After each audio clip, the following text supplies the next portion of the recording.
Wake up in the morning, I just gotta get it. Wake up in the morning, I just gotta get it.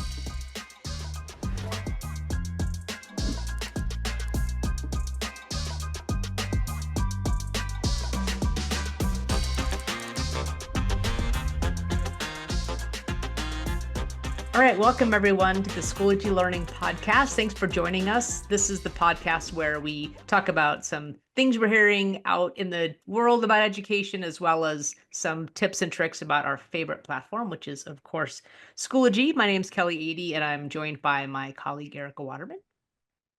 Hey, Kellie. I'm so excited for us to take this time. I just remember how fun it was when I was teaching to take the lunchtime or, any little break that we had and just kind of talk with colleagues. So hopefully everyone can join us and just get a little chit chat about education and Schoology while they're at it. Yeah, so let's get started. Well, Eric, I have to say I've had a couple of weeks of having some really good conversations with customers. It's been one of those, I would say, like really fulfilling, like travel experiences of meeting with That's customers good. and yeah. I mean, obviously we had Colorado Connect, and then we had some LA events, and then I actually was on site again yesterday. And the concept of standards came back up as I was talking. I had a presentation on Power Buddy, and everyone was excited, but when they saw the standard part of Power Buddy currently, they're like, oh, so I have to enter it in here.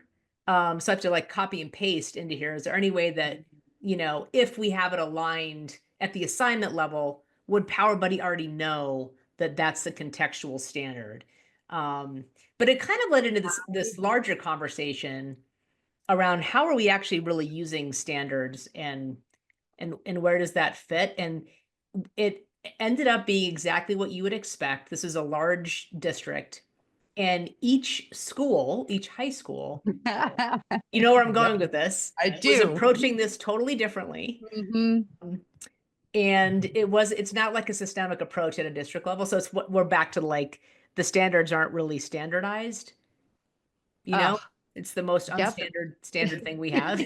It is. I keep attacking this problem, and I tell you, here's what I can say. I can give an easy answer. So obviously we want Power Buddy tools to pull in more context, as much context as it can. So if they choose it at the assignment level, we do want that to feed Power Buddy tools. So that's doable. Yeah. But to your point, Kellie, I just hear different people wanting such different things. And sometimes it's just not, it's not going to work.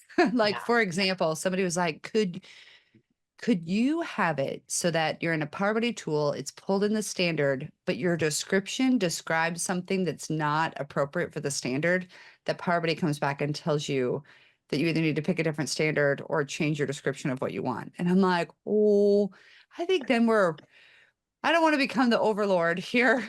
You know what I mean? If there's a reason you've attached it to the standard and you want this material to be developed. Yeah.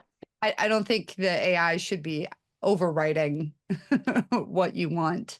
So it's just it's interesting what some districts want. Other districts are people are hearing this going, why would you ever do that? Right? It's so varied in what people are wanting to do with standards and at what level. And it makes it incredibly difficult to try and figure out how best to move the product forward to meet the most people's needs, for sure.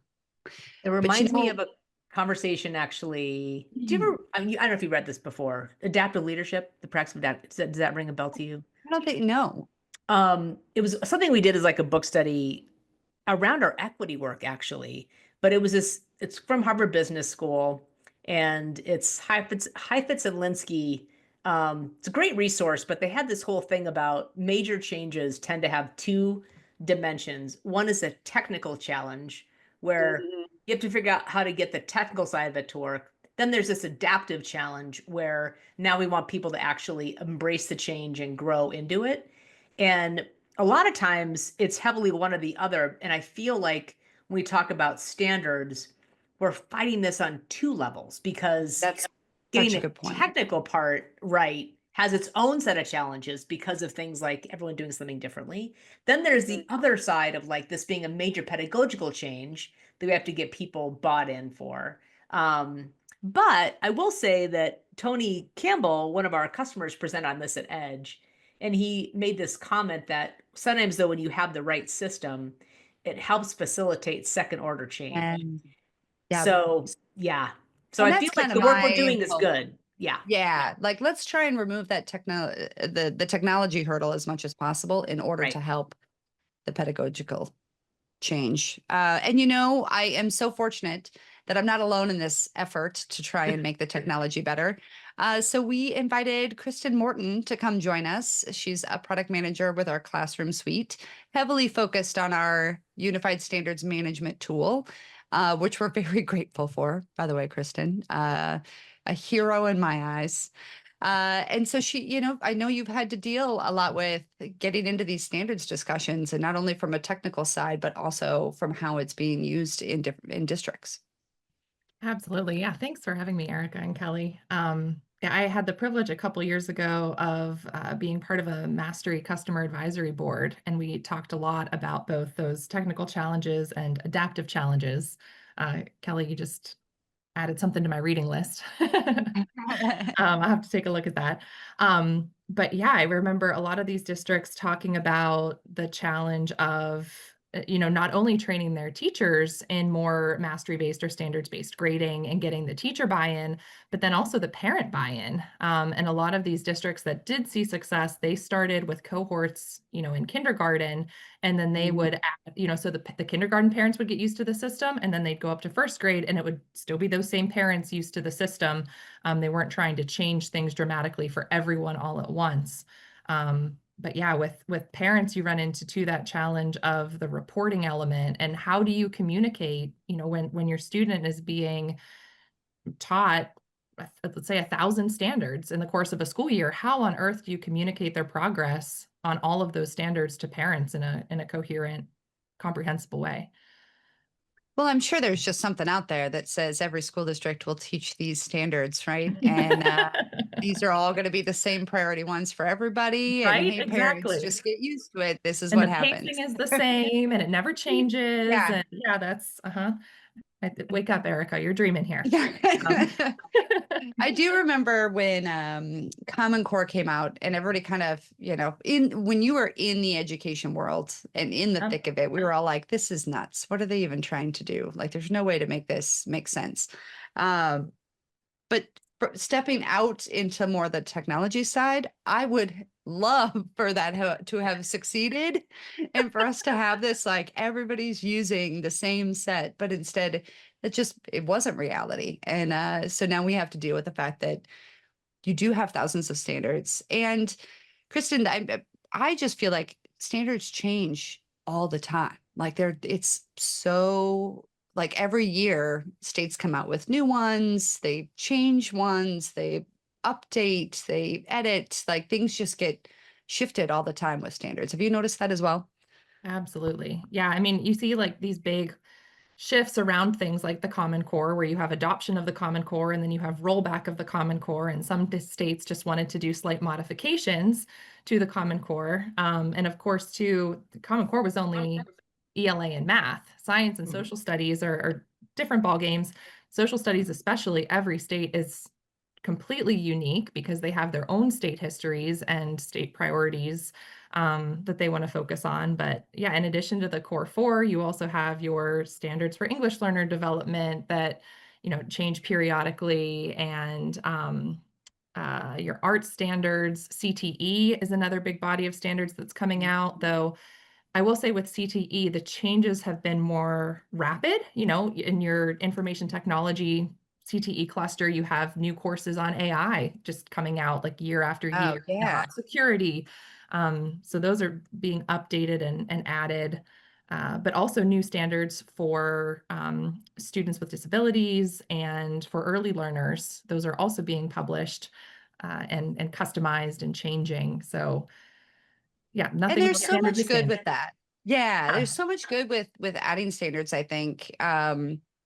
For, like you mentioned, the CTE courses, I'm jealous of some of the course offerings that kids these days do have, depending on the district you're in, because I did not have that wide of a range to choose from in my day. So that is really cool. And like adding these standards that are very specific to like early learning, et cetera. This is all awesome. But it does come back to like, how do we best assess these? How do we best communicate these, et cetera? So it's one thing to keep up with the ever-changing landscape of having them in the classroom, but then you also have to figure out how do you assess? And Kellie, you were making a good point. And I'm trying to remember how you phrased it, but something about watching how frequently you're attaching standards to what you're doing. Yeah, I think it was when in my previous district, we only rolled out standards kind of reporting at the elementary level. But we had one high school that wanted to do it. And when we went to do like training and have conversations around like, what might this look like? There was this sense that I think teachers had that they had to tag everything to a standard. It was like an all or nothing. And it gets back to the purpose of why we do this, why we align to standards, is to get evidence of where kids are against the learning. And I mean, I think there's some stuff we do that maybe isn't the best evidence. So I don't think you should worry about aligning a standard to something that really isn't a great measure of what that's assessing. But I think people got bound up. It's kind of like, remember being a teacher and feel like you had to grade everything? And then you're later like, oh, wait, I actually can maybe not grade all the things. Yeah. Yeah. But it's okay that they're just doing it to practice and not getting, Yeah. Sometimes it's good for them to just see how they did without making it part of the record. So, but that initiative didn't go well because we didn't have parents at that point who had Kristen set up where they had kids who'd gone through. And so this wasn't foreign. This was like major freak out about where is my kid in class rank. Like they went right to post-secondary implications of having a standards reporting option at high school. So I think they ended up scaling it back. That was after I left. But anyway, it's so funny how long we've been working on this. Like a long time. We've been trying to figure this out. Like standards are not new, but we're still trying to figure out the best way. And I feel like now with some of the technology systems we have, we're finally getting closer to making that not as painful and more helpful for the data side of it. Because that was the other issue, was even if you captured it, then how did you figure out where it just wasn't easy. I'll say that. Yeah. Well, and I know Kristen, you had mentioned people ask all the time about, hey, can you label priority standards? Oh, yeah. And you were saying, yeah, 100% I can do that for you. However, the hurdle is what is a priority standard, right? Right. And what is a priority standard for the Ericka school district is not a priority standard in the second quarter for the Kellie school district. And, not only is there that level of what is a priority varies from district to district, but then throughout the school year, and who's going to manage changing what those priorities are in each quarter or each semester. If priorities were identified at that official level where the standards were published, very easy to tag those or identify those as priority standards, but that's yet another variable when it comes to organizing and publishing standards. Yeah, because even if you had, I always think of those high school teachers, Kellie, or parents, right? You throw them into the deep end with standards. They're going, wait a minute, all I was worried about was GPA and class rank. Like I understand what that is. Yeah. And my kid just graduating, right? That's all I was worried about. Right. And you throw these standards, even if you could give them the priority of like, this is what we really want your student to learn, that looks so drastically different sometimes within districts. Like I even have noticed, like my son's district has 2 major high schools and they're just different. They're the same district. It's just, they just do things a little different. And I'm not saying that's bad. I'm not saying that's good. It just is reality. Right. And so trying to get parents to understand that when it's very difficult sometimes for us to understand it, no wonder. Yeah. And even thinking about different content areas and how that's communicated across content areas. If you are teaching English and you say, okay, these are our priority or our focus standards for the 9th grade English 1 course. Those standards are organized by grade level and then probably by strand or cluster. And then, you have major standards and I'll just call them major and minor standards, but you have your standards and then your indicators like sub-skills. But then if you're teaching something like a foreign language, grade level doesn't really matter. You might have a 5th grader that has a very high proficiency level. And so then you have proficiency level that's not opposite, but different than grade level. And the way that they're organized is just very different. It's funny you said that, Kristen. This came up in my conversation yesterday, actually, again, about Power Buddy, actually. And it was somebody who taught art. And so they have 9 through 12 in one section. And so it's like, what should I do here? Both for the standard and for the reading level, because I'm going to have kids at different spots. And I was like, oh, well, I mean, the quick answer is make one, then duplicate it, and then simply adjust. So because you can do that within the course and individually assign. He was like, oh, yeah. But I was like, oh, yeah, like I didn't have that. Like as language arts, like I had all the same kids in the same course, same grade level, whether they should have been there or not, but like it wasn't. Well, that's a whole nother episode, Kellie. Yes.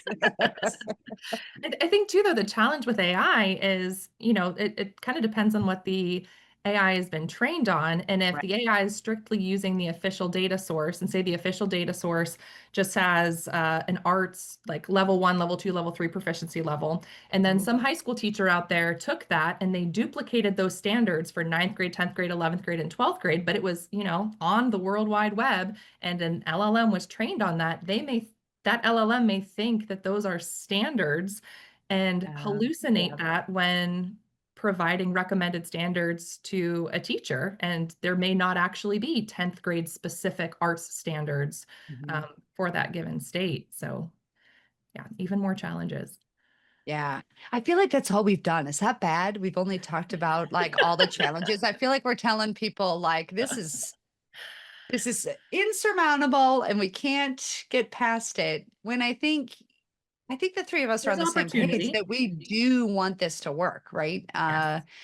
Yeah. And how do we best proceed forward in spite of the challenges, I guess? I think too, it's so difficult to unite like, these different bodies that are publishing standards, because you have not only your subject matter experts that are publishing these standards, and that's part of the reason too, you get such variation even within the same school, because the people that are developing the science standards, completely different people that are developing the standards for English learners. They think differently, they organize the standards differently.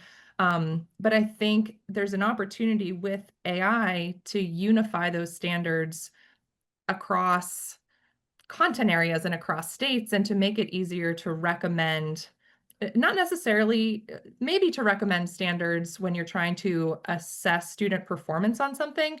But I think back to your point, Kellie, about people like tagging a whole bunch of standards. Sometimes you tag a whole bunch of standards because you want that content to be searchable or findable later, because it may relate to a standard, even if you're not assessing that directly. And that's another place that AI has an opportunity to help with people being able to search for content by standard.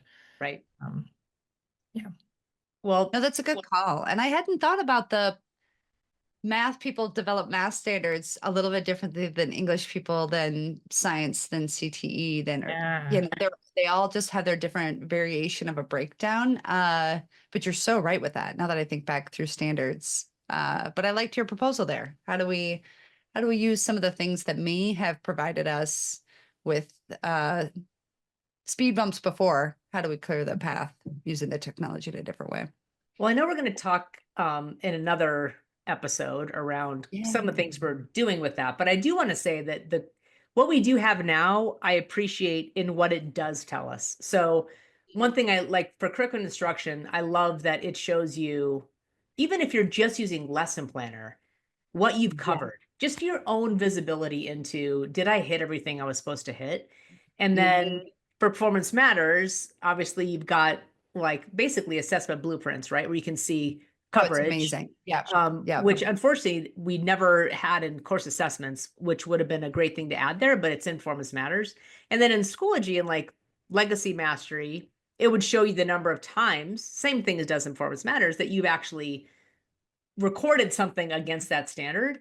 Yeah. Because that's the other question is like, have you actually assessed it enough to make a call on whether or not the kid 100%. mastered it? So at least what we have now, I think, is I don't know what percentage I would say it's there, but I think it's like 60% there for what we needed to do. Like a good base. Yeah, there's a good base that, Yep.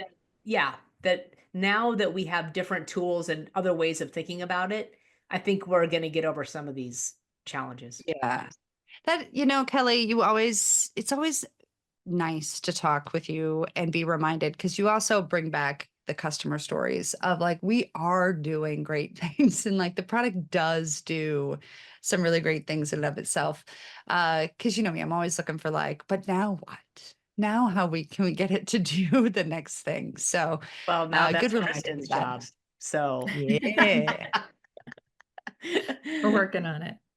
Yeah. Well, thanks for taking time out of your day, Kristen, because we definitely appreciate having a chance to talk standards with you. Yeah. Just the overall big picture with standards. Always happy to talk standards. Thank you both. Well, thanks for joining this episode of the Schoology Learning Podcast. Hope to see you next time where we'll talk about some more topics of interest and, of course, talking about our favorite platform, Schoology. And in the meantime, if you click on the user toolbox at the bottom of the Schoology page, there are lots of resources out there, including other episodes of this podcast to listen to. Until next time. And hope to see you next time. Thanks all.